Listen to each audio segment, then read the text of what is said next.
Қазақтың әдебиетіне жан берген, сөздің сыртын сырлап, ішін түрлеген, өлеңнен өрнек шығарған Абай еді. Ақыл, білім, сезім, терең ойлығына қарағанда Абай қазақтан шыққан ұлы философ. Өмір жолында Абайдың айтпағаны аз. Деген екен, Абайды ең алғаш білгірлікпен танып, бағасын беруге талап қылған Жүсіпбек Аймауытов. Бұл сөзімде жалған жоқ, айтылмай сөзім қалған жоқ дейді Абайдың өзі. Оның кешегі айтқаны біздің 21 ғасырдағы бүгінгі өмірімізбен соншалықты үйлесім табуда. Жамандар қыла алмай жүр адал еңбек, ұрлық, қулық қылдым деп қағар көлбек. Арамдықтан жамандық көрмей қалмас, мың күн сынбас, бір күні сынар шөлмек. Біздің арамыздағы бүгінгі кейбір пысықтарды көздеп айтып тұрғанда емес пе? Немесе сәулең болса кеудеңде өлеңі сияқты, жырлардағы, қара сөздеріндегі өзекті ойлар бүгінгі ел бірлігін, саяси тұрақтылықты сақтау бағытындағы мемлекет мүддесімен үндесіп жатыр.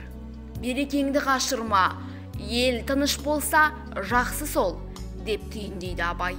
Немесе көп шуылдақ не табар, билемесе бір кемел дейді тағы. Өмірдегі қандай құбылыс, адамға, қоғамға, ғаламға қатысты нендей мәселе болса да Абайдан бір ой ұшығын таппай қалмаймыз. Өйткені Абай Физули, Фирдоуси, Гете, Байрон, Пушкиндермен қатар тұрар ұлы ақын. Платон, Сократ, Конфуций, дреперлермен ой жарыстырар ғұлама ойшыл. Абайдай алып тудырған халықтың бағы кемел, мерейі үстем болуға лайық. Өкінішке орай, планетарлық ауқымдағы осындай данышпанды өзге жұртқа танытпас бұрын, көп жағдайда өзімізде оның қаншалықты биіктігін болжауға, өреміз жетпей, тереңіне бойлауға білім-білігіміз олқы соғып, таңға жайып, жұмбақ әлемін еркін аралай алмадық. Оған кейде тарихи, ал кейде саяси жағдайлар, кейде қанымызға сіңген шын сөз қайсы біле алмай, әр нәрседен құр қалып жүретін марғаулығымызда себеп болған сияқты. Әлі де болса, кемеңгердің жүрегіне терең бойлай алмай, етшілексіз ерінің сөзін айтып, бетінен қалқып жүргендей кейдеміз ау. Ендігі жас өркен сол олқылықтардың орнын толтыруға күш салуы керек. Көк тұман алдыңдағы келер заман, үмітті сәуле етіп көз қадалған деп, келер заман туар ұрпақпен ұлы рухының өлеңдері, өлмейтұғын сөздері арқылы тілдесерін, түсінісіп табысарын данышпан ойшыл жүрегімен сезініп, ақылымен болжап дегендей.